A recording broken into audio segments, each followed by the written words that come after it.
I grew up in a subdivision in Cavite. The scariest thing to us was the monthly electric bill or a stray dog. I'm a logic guy. I work in IT. Everything has a source code, right? Everything has a reason. But after what happened at Nagsasa Cove 2 years ago, I realized there are some things in this country, especially in the provinces, that don't have a patch or a fix. It was mid-October. That's the in-between season in the Philippines. It's not quite the rainy season anymore, but the summer crowd hasn't started their pilgrimage to the beaches yet. My college friend, Miggy, and I were looking for a quick escape. We weren't close, more like we used to play Dota together and now we react to each other's IG stories type of friends. We both just happened to be burnt out at the same time. We chose Nagsasa because it's legally open for camping, but it's much further than Anawangin. You have to take that long boat ride from Bundakit, passing the cliffs of Capones. It's famous for that gray volcanic sand and the agoho trees. You know the ones. They look like pine trees, but they grow on the beach. When the wind hits them, they don't rustle, they whistle. It's a lonely sound. When we arrived, the cove was almost empty.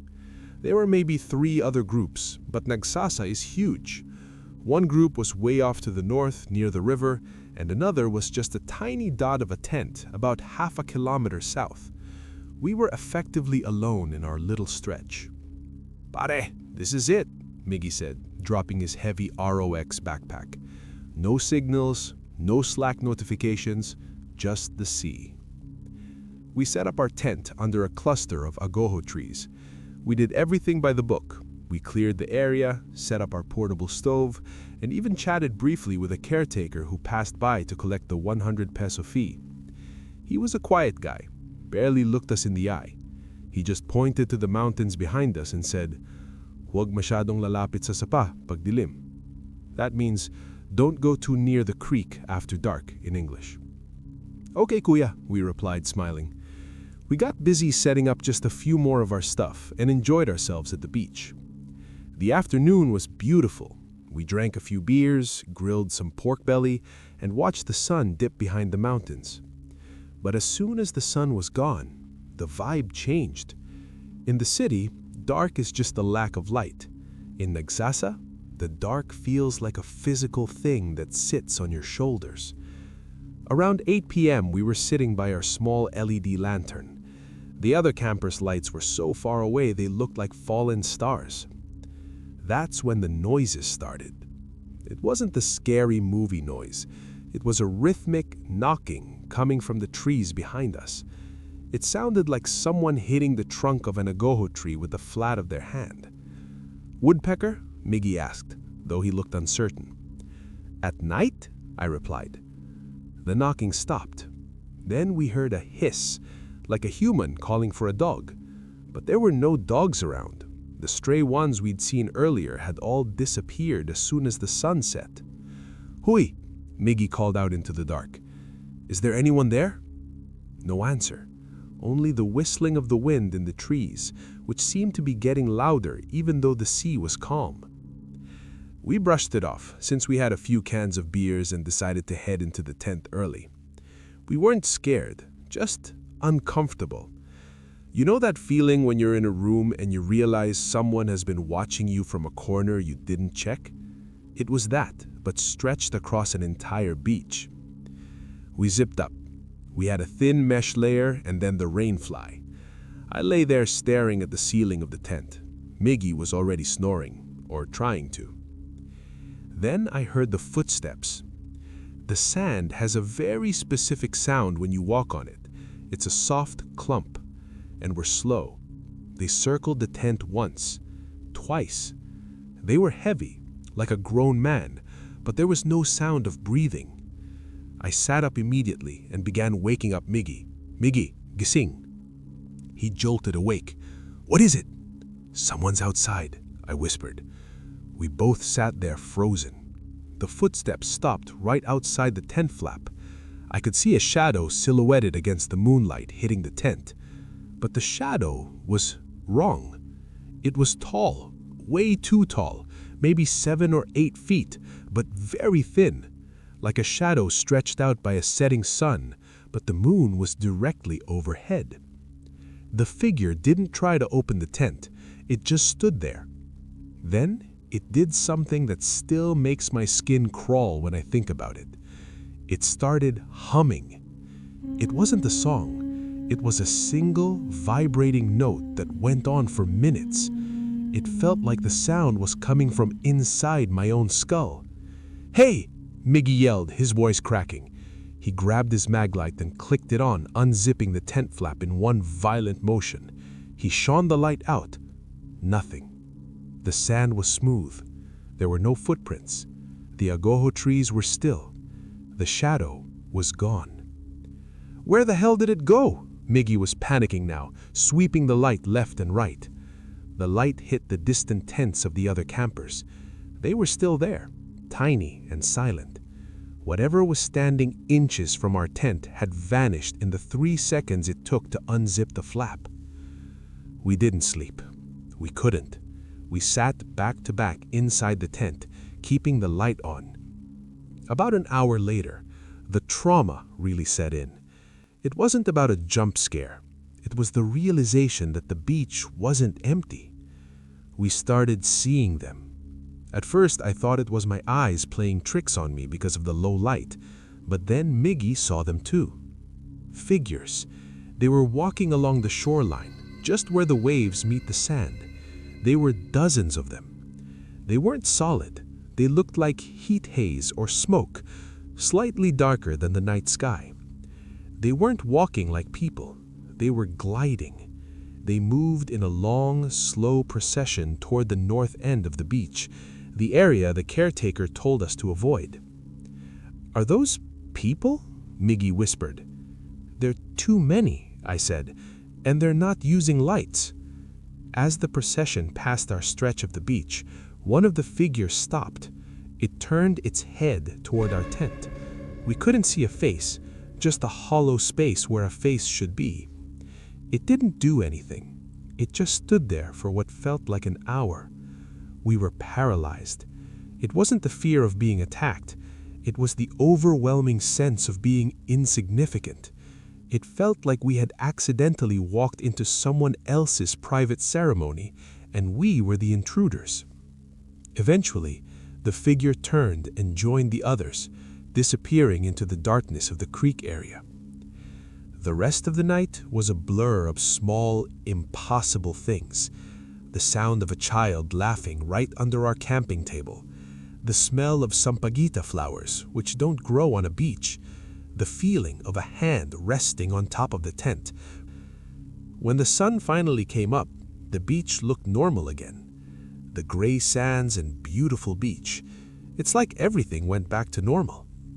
We cooked breakfast right away, cooked our canned beef along with some fired peppered eggs, and just forget about what happened last night. When the boat arrived, we packed our stuff and immediately jumped in.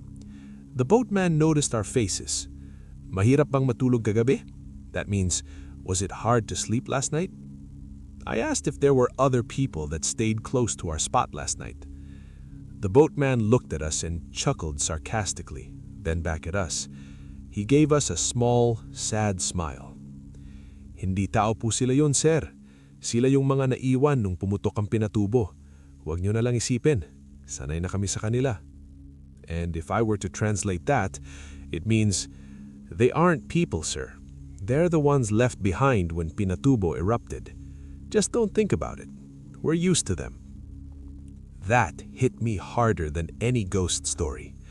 The idea that these weren't actually people, but were victims of a massive tragedy, still walking the beach they used to call home, made me depressed for a brief moment, and disturbed.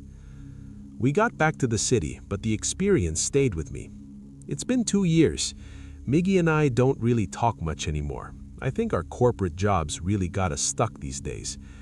I still camp, but whenever I remember my experience at that cove, I find myself just staring blankly in an empty space. Because now I know that when you're alone in the wilderness, you're usually just the only person who is still alive. The rest of the audience is just waiting for the sun to go down.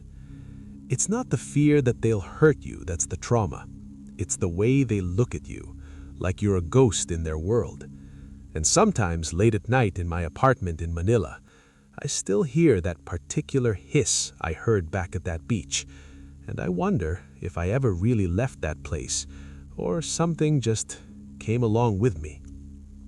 Now, this is not to discourage you from camping there. Like Sasa is beautiful, and I was thankful that I got to experience staying a time at that cove.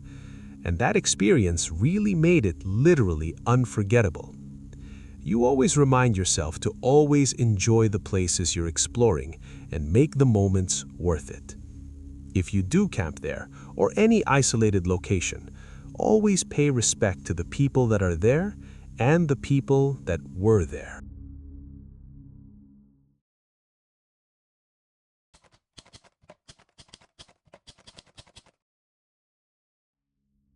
I still remember this encounter like a photograph, and I thought it might be a good story for you to tell. It was late September 1998. Being a park ranger isn't always fun. Most of the job was routine, checking permits, reminding tourists not to pet a bison, responding to lost hikers who swore they just stepped off trail for a second. This particular experience, however, was different and made me change the way I look at campers in Yellowstone. I was patrolling a less trafficked area not far from one of the thermal basins. It was close to dusk when I noticed a faint orange glow through the trees, maybe 100 yards off trail. Open flames are a big deal out there, especially in restricted zones, so I headed toward it. As I got closer, I could hear humming, low, rhythmic, almost coordinated. I slowed down and moved quietly until I could see into a small clearing. There were 5 teenagers, maybe high school age, standing in a circle around a small fire. They were all wearing dark hoodies, hoods up, even though it wasn't that cold yet. In the center of the circle was a pile of rocks stacked into a sort of crude column. On top of it was something I couldn't make out clearly, looked like a bundle wrapped in cloth. They were humming in unison, eyes down toward the fire. I stepped forward and announced myself. "Park Ranger, you need to put that fire out." The humming stopped immediately. Every single one of them looked at me at the same time. No one spoke. I asked again, louder this time, "Do you have a permit to be back here?" One of them, tall, skinny kid, stepped toward me. He didn't look scared. He looked calm, too calm. He said very quietly, "We're almost done." That's when I noticed the smell. Not just smoke, something sour and metallic underneath it. I told them it was done now, and I started walking closer. The tall kid stepped back into the circle, and without taking their eyes off me, all 5 of them reached into the fire pit and smothered the flames with their hands. No flinching, no reaction. The fire went out fast. It didn't make sense. I didn't hear water or see dirt being thrown, just darkness. I felt this sudden, overwhelming urge to get out of there. I can't really explain it better than that. I backed up towards the trees, radioing in for assistance. When I returned with another ranger maybe 20 minutes later, the clearing was empty. No footprints, no rock column, no sign of a fire. Just cold ground. I've dealt with aggressive wildlife and armed trespassers before. None of that stuck with me like those kids did. I still avoid that section of trail near dusk.